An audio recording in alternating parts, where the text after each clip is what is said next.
Hi, welcome to my channel, Reader Woman. My name's Judy, and let's talk Harold Bloom.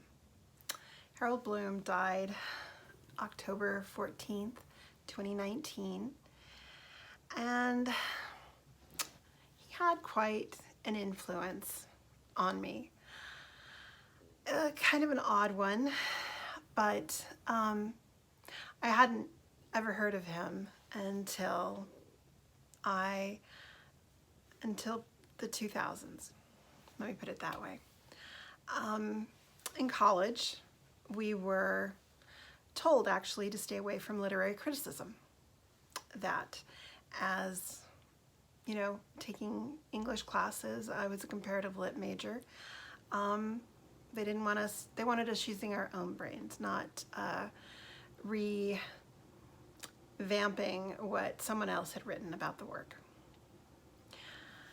So, to tell you the truth, I just was okay with that. I would read, you know, book reviews and like the New Yorker or New York Times book reviews, but, you know, sporadically. And, you know, until recently, I wasn't so enthralled with new books. I was mostly okay reading older, well-aged books. So I came upon Harold Bloom the first time. I went into my Barnes & Noble, and How to Read and Why was sitting there right front and center. And I'm like, what the hell? I know how to read. And I know why I'm reading. But it so piqued my interest that I had to pick it up. And therein, I found myself reading the thoughts of Harold Bloom. I definitely felt in the presence of someone who knew more than I did about literature, who had had the great fortune from a very young age to be reading everything. And while I read Jane Eyre as a young child, well, I wasn't a prodigy at 5, but, you know, I was probably 9 or so. I wasn't really, my family wasn't, they weren't conversant with Western Canon to begin with, and nor were they interested. My mom read a lot, but her interests were more mysteries and, yeah, more mysteries than anything. And my dad, who had read in his youth, considered that was enough. And so I didn't really have anyone in my life to say, Judy, you should try this or you should try that. Now, the one thing I must say about Harold Bloom, who has pushed me huge, is he is a great reader of poetry, which I am not. I never have been. I don't particularly like it. And yet, thanks to Harold Bloom, I have a couple of pieces of poetry that I love and that speaks to me every time I read it. And I have discovered in his books that some poetry interspersed in some very well-written prose I can take. It's when you hand me a full book of poetry, I'm like, what am I going to do with that? So, yeah, I have felt the loss deeply of Harold Bloom. In fact, my first dog that I got on my own as an adult came to me from my stepsister in California. She found this rescue dog, a Tibetan Terrier, and she didn't want to tell me, it was right after my father died, and we knew he wasn't long for the world in 2011, and so we were kind of texting and emailing back and forth, and she's like, well, if you got a dog, what would you call it? And I thought about it, and I was like, what would I call a dog? And then I thought, I know, it would be Mr. Bloom, because I would have to wait and see if my dog grew into a Harold Bloom or a Leopold Bloom. So my dear sweet Mr. Bloom was definitely more of a Poldy than a Harold. But, and in fact at the dog park, once or twice, somebody, when they heard Mr. Bloom's name, oh, after Harold? So yeah, he's had a large effect on my life. The next book, after reading that one, of course I had to get it. Unfortunately, it's my only paperback, Shakespeare, The Invention of the Human, which I highly recommend to anyone who likes Shakespeare at all. I think that he definitely is killer when he describes the different plays. I think that he makes a very good argument that as a society, a lot of it, as well as the Bible, is also based on Shakespeare. Oddly enough, but true. And how we consider ourselves to be human, to have our societies. Yeah, it's a very powerful book. I highly recommend this one. So then I just started collecting Harold Bloom, and he comes out with a lot of books. So stories and poems for extremely intelligent children of all ages. This one, he writes, I've read at it. I don't know that I've necessarily read it. But once again, the exposure that he has given me to poetry is invaluable. Now we come to another one of my favorite of his, Genius, a mosaic of 100 exemplary creative minds. Here is where I came across this poem by Walt Whitman. A clear midnight. This is thy hour, O soul, thy free flight into the wordless, away from books, away from art, the day erased, the lesson done, thee fully forth emerging, silent, gazing, pondering the themes thou lovest best, night, sleep, death, and the stars. You could put that on my tombstone.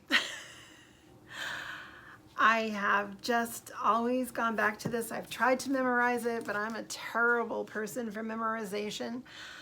But this was something I just couldn't put down. Then we come to these, this is a little series. This one's Hamlet. I think he's come out with, I really don't remember. And I definitely want to collect the rest of these. Cleopatra, Lear, anyways, some of the best or the biggest Shakespearean heroes, and he writes about it. I haven't completely read this, but it's always on my list. So once again, and they're really pretty little copies with the French in piece, and so yeah, I want to get the rest of these. From there, we go to where shall wisdom be found? And this one really spoke to me. Once again, I haven't completely finished it. And this came out in 2004. But what gave me the room for pause is, why do we read? I mean, we read for entertainment. We read for that exaltation that poetry and prose can bring to us on occasion. We read for so many reasons, and yet very few of us say that we read for wisdom. And the list that he has, I'm just going to hit part one, the power of wisdom, which he talks about Job and Ecclesiastes, Plato, Plato's contest with Homer, Cervantes, and Shakespeare. The greatest ideas are the greatest events. Montaigne and Francis Bacon, Samuel Johnson and Goethe, Emerson and Nietzsche, Freud and Proust, Christian wisdom, the Gospel of Thomas, Saint Augustine, and reading. Is that it? Yeah. And I know that I will be coming back to this because I do think it's so important as readers to be searching and accumulating those writings that speak to not just our minds, but also our hearts and souls, and that have the ability to give us comfort, to move us beyond the hardships of life, because life is hard. It really is. So anyways, this was the next book of his that I collected.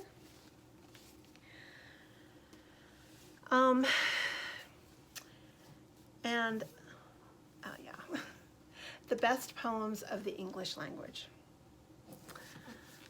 I have not exhaustively gone through here, but I most certainly have been reading on it. And once again, Mr. Bloom has given me one of my most heartfelt poems, the ending of, let's see here, of Alfred Lord Tennyson's Ulysses.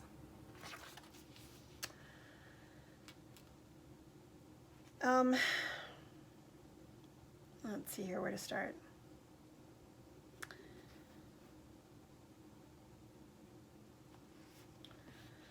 There lies the port, the vessel puffs her sail.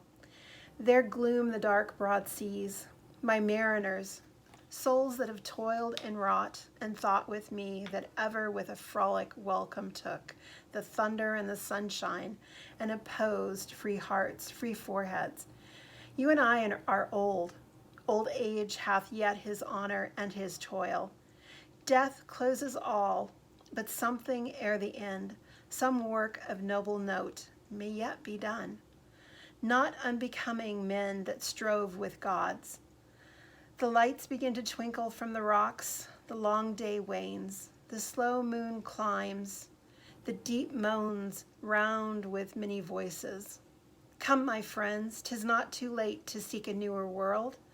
Push off, and sitting well in order smile the sounding furrows, for my purpose holds to sail beyond the sunset and the baths of all the western stars until I die.